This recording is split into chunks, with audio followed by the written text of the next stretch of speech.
ప్రశాంత్ అండి. ఎన్నో డివిజన్ మీది? 33వ డివిజన్ అండి. స్థానికంగా చాలా ప్రాబ్లమ్స్ ఉన్నాయండి. వాస్తవంగా వైసీపీ గవర్నమెంట్లో మాకంటూ ఏమీ చేయలేదు. మేము పార్టీ కోసం చాలా కష్టపడ్డాం. ఇక్కడున్న ప్రజెంట్ కార్పొరేటర్ కోసం మేము అన్ని విధాలుగా హెల్ప్లు చేసి అన్నీ చేసాం. మా వార్డులో కాలువలు కానీ రోడ్లకు సంబంధించి కానీ ఏమి వేయకుండా పైగా మేము చేస్తాంలే అని చెప్పడాలు. ఒక లైట్ పోతే దానికి 2 నెలలు చేశారు. అది ఈ వార్డులో ఒక రోడ్డు లేదు, ఒక కాలువ లేదు, ఒక డ్రైనేజ్ లేదు. ప్రజలు ఎంత ఇబ్బంది పడుతున్నారు అనేది మాకు తెలుసు. అందుకని ఈరోజు ఆ ప్రభుత్వానికి సంబంధించి అహింసగా ఉండటం వల్ల మేము ఆ గవర్నమెంట్లో ఉండలేక ఈ రోజున స్వచ్ఛందంగా ఒక 400 మంది 33వ డివిజన్లో టీడీపీలో జాయిన్ అవ్వడం జరుగుతుంది. అంటే వాస్తవంగా వాళ్ళు అది ఇస్తున్నాం పథకాలు ఇస్తున్నాం అని చెప్పి అంటున్నారు. కానీ ఈ సంవత్సరం ఏం పథకాలు ఇచ్చారండి? ఈ సంవత్సరం ఏమి లేదుగా. జనాలను ఇబ్బంది పెట్టడం తప్ప ఏమైనా ఉందా? మేము వచ్చి 99% చేస్తూ ఉన్నారు. ఏం చేశారండి? ఏమైనా డెవలప్మెంట్ చేశారా? రాజధాని ఎక్కడుందండి? మన ఏపీ రాజధాని అంటే ఏం చెప్పాలా? ఏమైనా చెప్తున్నారా? దానికి ఏ మాట లేదు, ఏది లేదు. మరి ఏ విధంగా మనం ఇప్పుడు మళ్ళీ జగనే కావాలని చెప్పిన ఒకటి ఎందుకు వేయాలి మేము? కూటమి వస్తేనే బాగుంటుందండి. అతను చదువుకున్న వాళ్ళండి స్వామిలో. రేపు అతను గెలిచేది కాదు, 100% గెలుస్తున్నారు. రేపు మా గుంటూరు పార్లమెంటు డెవలప్మెంట్ బాగా జరుగుతుందని కూడా మా నమ్మకం ఉంది. మినిమం 1,00,000 పైన అండి.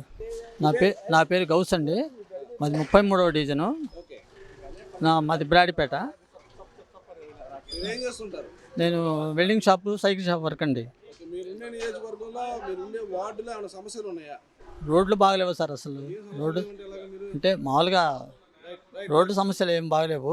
అంటే ఉద్యోగాలు లేవు, జనాలు చాలా ఇబ్బంది పడుతున్నారు.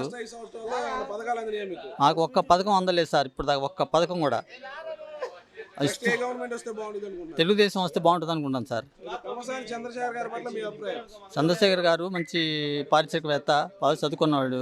కాబట్టి వారు వస్తేనే మాకు బాగా అభివృద్ధి చెందేది బాగుంటుందని అనుకుంటున్నాను సార్.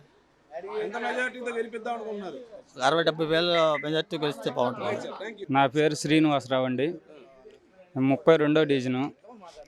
మా డివిజన్లో ఏ కార్యక్రమాలు జరగట్లేదండి. గత ప్రభుత్వం ఏమి చేసింది ఏమీ లేదు. ఇప్పుడు మా ప్రభుత్వం వస్తే అన్ని ఏర్పాట్లు చేస్తారని మేము గుర్తింపు చేద్దామని మేము అనుకుంటున్నాం. సమస్యలు ఒక సమస్య అని కాదు, ఏ సమస్య అన్ని సమస్యలు ఉన్నాయి. ఒక కాలువ డ్రైనేజీ బాగలేదు, రోడ్లు బాగలేవు. ఒక రోడ్డు బూడిసిన బాపం లేదు, ఇంతవరకు ఏది చేసింది లేదు. కంప్లైంట్ ఇచ్చినా ఏ కంప్లైంట్ తీసుకుంటున్నారు? వాళ్ళు ఏ కంప్లైంట్ తీసుకోవట్లేదు. ఒక కంప్లైంట్ ఇస్తే ఏ కంప్లైంట్ తీసుకున్నారు? ఒక లైట్ పోయిందంటే వేస్తున్నారా, లేకపోతే ఒక గుంత పడిందంటే ఒక తట్ట మట్టి వేసినారా? ఏదీ లేదు. అసలు ఇంతవరకు ఏమి చేసిన పాపాన పోలేదు. అది మిర్చి యార్డ్ అండి. మిర్చి యార్డ్లో వర్క్ చేస్తుంటాను. టీడీపీ వస్తే బాగుంటుందని మేము అనుకుంటున్నాం. బాగానే ఉంటుందని మేము అనుకుంటున్నాం. 1,00,000 సార్. నా పేరు వెంకట్ అండి, జక్కి వెంకట్. మేము 34 వార్డు అండి. మా 34 వార్డు నుంచి మేము మాట్లాడుతున్నాము. మనకి ఇక్కడ మరి ముఖ్యంగా పార్లమెంట్ నియోజకవర్గం సంబంధించి పెమ్మసాని చంద్రశేఖర్ గారు రావటం మాకు చాలా అదృష్టంగా భావిస్తున్నాం సార్. ఎందుకంటే ఆయన ప్రముఖ విద్యావేత్త, ఎంతోమందికి ఆదర్శంగా ఉన్నారు. కాబట్టి ఆయన ఇన్స్పిరేషన్ తీసుకొని మేమందరం ముందుకు వచ్చాం సార్. ఈ రోజున సార్ అత్యంత భారీ మెజారిటీతో మేము గెలిపించుకుంటాం సార్. మేము నా పేరు విజయ్ అన్న, మాది బ్రాడిపేట. నేనైతే రికవరీ ఏజెంట్. పథకాలంటే ఇచ్చేది 10 రూపాయలు, తీసుకునేది 100 రూపాయలు. ఈరోజు ప్రభుత్వం ఎలా తయారైందంటే 10 రూపాయలు ఇస్తూ 100 రూపాయలు తీసుకుంటుంది. అయినా కూడా జనానికి అర్థం కావట్లా. ముఖ్యంగా ఇబ్బంది పడింది ఎస్సీ, ఎస్టీ, బీసీలే అన్న. ఈ ప్రభుత్వం వల్ల నష్టపోయిన వాళ్ళు ఎవరు ఉన్నారు అంటే ఎస్సీ, ఎస్టీ, బీసీలు మాత్రమే. పెమ్మసాని చంద్రశేఖర్ గారు ఆల్రెడీ గెలిచిపోయారన్న. మొన్న నామినేషన్ రోజు డిక్లేర్ అయిపోయింది. ఆయన గెలుపు మినిమం 70,000 మెజార్టీతో గెలుస్తాడని వైసీపీ వాళ్ళే అంటున్నారు. మేము అంటుంది కాదు, ఇది ప్రజాభిప్రాయం. ఇంకా మాధవి గారు అంటే ఇక పక్క మొట్టమొదట మన 2 టౌన్లో బీసీలకి సీట్ ఇచ్చిన చంద్రబాబు నాయుడు గారికి మేము కృతజ్ఞతలు చెప్తున్నాం. మాధవి గారి గెలుపు అసలు గుంటూరుకే ఒక మలుపు అయింది అన్న. 50,000 మెజార్టీతో గెలిచింది అన్న మాధవి గారు పక్క. గుంటుపల్లి లక్ష్మీ ప్రసూన. నాకు కొత్తగా వింటే మాత్రం చంద్రబాబు నాయుడు గారికి తగిన నాయకుడు. ఆయన మొహం చూసి వాళ్ళ మాటల్లోనే తెలుసుకోవచ్చు. స్వచ్ఛంగా మాట్లాడుతున్నారు, సేవ చేయడానికి వచ్చారు. అది మనం గ్రహించుకోవాలి. ఈ దుష్టుడు పరిపాలన పోవాలి. ఎంతమంది ప్రాణాలు తెస్తున్నాడో, భార్య ఏంది, పిల్లలు ఏంది, అక్కడ లెక్కలేదు ఆ దుష్టుడికి.